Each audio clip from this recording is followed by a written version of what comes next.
you're a man attracted to extremes and differentiation. Talk about that same concept in recruiting and recruiting for what you would call spikiness. Yeah.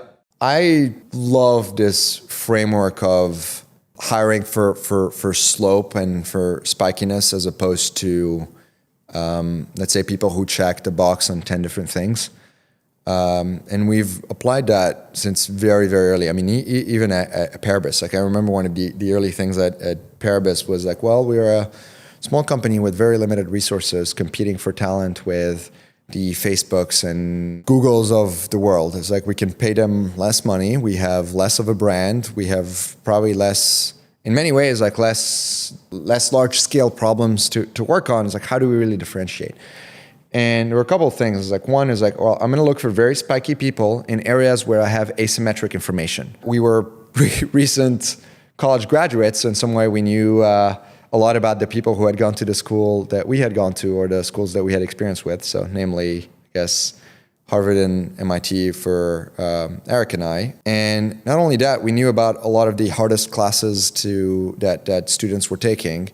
So we could go and look at, like, let's say, a freshman in college and the classes they're taking and the level of extreme talent in one area and recognize that very quickly. So it was less about like what is your, I don't know, your total GPA and your total sum of experiences and other interviews you've done throughout your 4 years in college. But like, I know that like in year one of school, if you're taking that class and got a really good grade in that one class, it must mean that you are, I don't know, like extremely talented at math or computer science or whatever it is. So we're looking for these spikes like very, very early. So there's a couple of ways that we're looking for extremes. Like we're looking for freshmen where other companies were trying to hire juniors.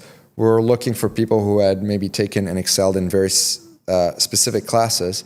And in my case, like having gone frankly, to RSI and knowing how hard it was to get into RSI and the level of talent at RSI, I was looking for seeking programs like it that give you an early signal that someone was very spiky even before college in many ways. And people we hired very early on at Ramp was Calvin Lee, who we had interned with us at Paribus in January for 1 month. Like not a lot of companies offer 1 month internships.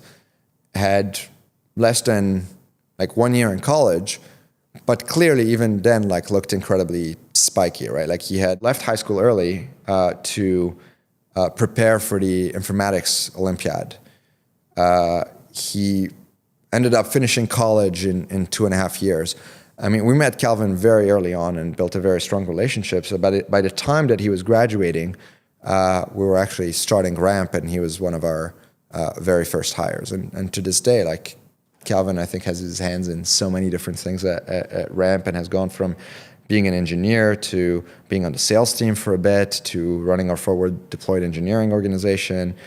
And while he's incredibly spiky, he turned out to be also very versatile in the company and one of my favorite people to work with. That pattern certainly extended to a lot of the ways we've done like recruiting early on. Like I like to, when I look at someone's resume, I don't have like a checklist of 10 things I'm trying to check the box on. I'm generally looking for what they're telling me in their resume they're really good at, brushing up on that topic if this is a topic that I'm not an expert on, and interviewing them specifically on that one topic.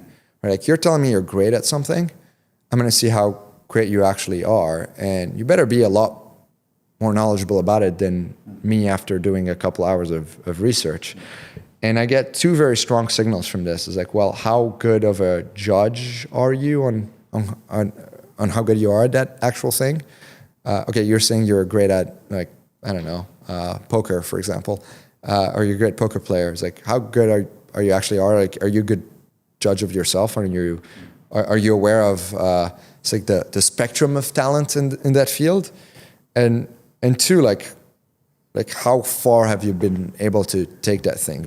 I'm a lot more interested in essentially assembling the Avengers at the company where everyone has like a clear superpower than a lot of people who just check the box on 10 things. It's like if you're looking, the more things you are looking to vet someone on, the more likely you are to get average people, essentially. Another thing that you and I have talked a lot about is that speed, just pure raw speed, which has been a theme of our conversation today, is probably the most important thing